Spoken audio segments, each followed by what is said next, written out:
नमस्कार. आज आपण इयत्ता चौथी मंथनचा घटक 1 संख्या ज्ञान यावर अभ्यास करणार आहोत. त्यातलं पहिलं प्रकरण आहे आंतरराष्ट्रीय संख्या चिन्हे. तर यामध्ये दोन भाग पडतात, देवनागरी संख्या चिन्हे आणि आंतरराष्ट्रीय संख्या चिन्हे. देवनागरी म्हणजे मराठी संख्या चिन्हे म्हणजे आपले अंक. तर मराठी अंक कोणते आपले? 0, 1, 2, 3, 4, 5, 6, 7, 8, 9. आणि आंतरराष्ट्रीय संख्या चिन्ह म्हणजे काय की हेच अंक इंग्रजीमध्ये 0, 0, 1, 2, 3, 4, 5, 6, 7, 8, 9. यामध्ये काय लक्षात ठेवायचे की देवनागरी म्हणजे मराठी अंक आणि आंतरराष्ट्रीय म्हणजे इंग्रजी अंक.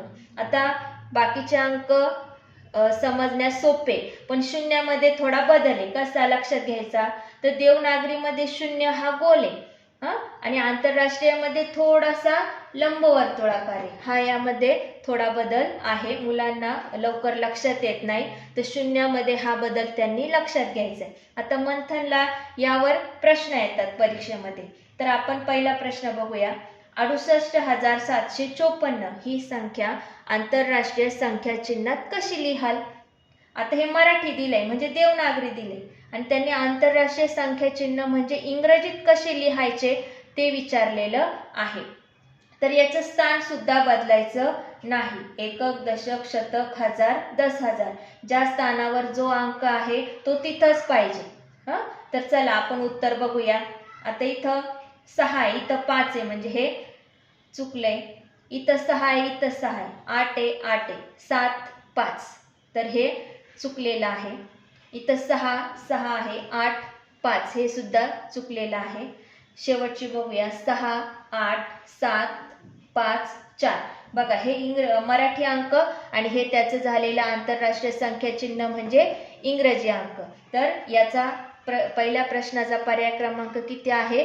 4. तर इथं प्रश्नामध्ये 4 गोल दिलेले असतात, त्यातला आपला पर्याय किती आलाय? 4. तर चौथ्या नंबरला आपण पेन्सिलने पेनाने असं गोल करायचं आहे. तर अशा प्रकारे पुस्तकामध्ये प्रश्न दिलेले आहेत, तर आपण त्यातले 2-3 प्रश्न सोडवूया. आता पहिला प्रश्न काय? 74,328 ही संख्या आंतरराष्ट्रीय संख्या चिन्हात कशी लिहाल? बघा तसाच प्रश्न आलाय. आंतरराष्ट्रीय म्हणजे इंग्रजीत अंक लिहायचे, तर चेक करायचं. 7 आणि इथं 4 म्हणजे हे कॅन्सल झालं.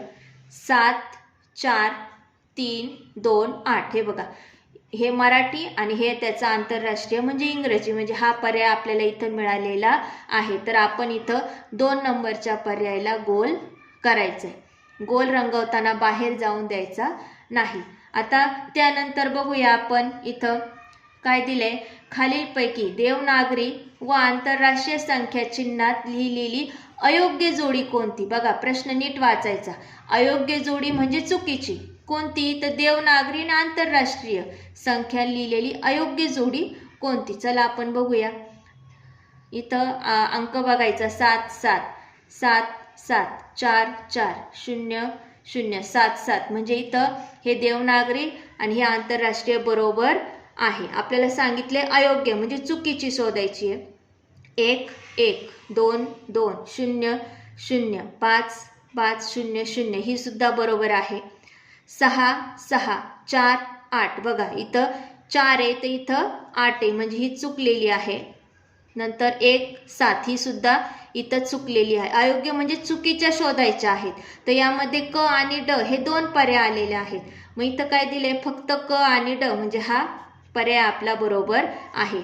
तर इथं 3 नंबरच्याला पहिलं उत्तर हे आपलं आलेलं आहे. त्यानंतर इथं बघा खालील संख्यांमधील एकूण किती संख्या आंतरराष्ट्रीय संख्या चिन्हात लिहिलेल्या आहेत? आंतरराष्ट्रीय म्हणजे इंग्रजी बघायचे, तर यामध्ये आपल्याला सगळे अंक इंग्रजी पाहिजे. मध्येच एखादा अंक मराठी असेल तर चालणार नाही. सगळे अंक कसे पाहिजे? इंग्रजीमध्ये लिहिलेले पाहिजे. मग हे सगळे इंग्रजी आहेत, हे मराठी. याच्यामध्ये हा 4, 8, 2 पण सगळे इंग्रजी पाहिजे म्हणजे हा पर्याय येणार नाही. 8, 4, 3, 0, 5 हे सगळे इंग्रजी अंक आहेत. हे मराठी, हे इंग्रजी आणि हे सुद्धा इंग्रजी. म्हणजे किती संख्या आहेत? 1 2 3 4. मग 4 नंबरचा पर्याय कुठे आहे? इथं 4 लिहिलंय. मग हा आपला 3 नंबरचा पर्याय हा बरोबर आहे. तर इथं 3 नंबरच्या याला आपण गोल करायचं आहे. आणि बाकीचे गणित तुम्ही सोडून मला कमेंटमध्ये सांगायचं आहे. तर अशा प्रकारे आपण पहिलं एकदम सोपं प्रकरण आहे आंतरराष्ट्रीय संख्या चिन्हे, हे आज आपण अभ्यास केलेला आहे. तर तुम्ही गणित सोडवा आणि मला कमेंट करून सांगा. धन्यवाद.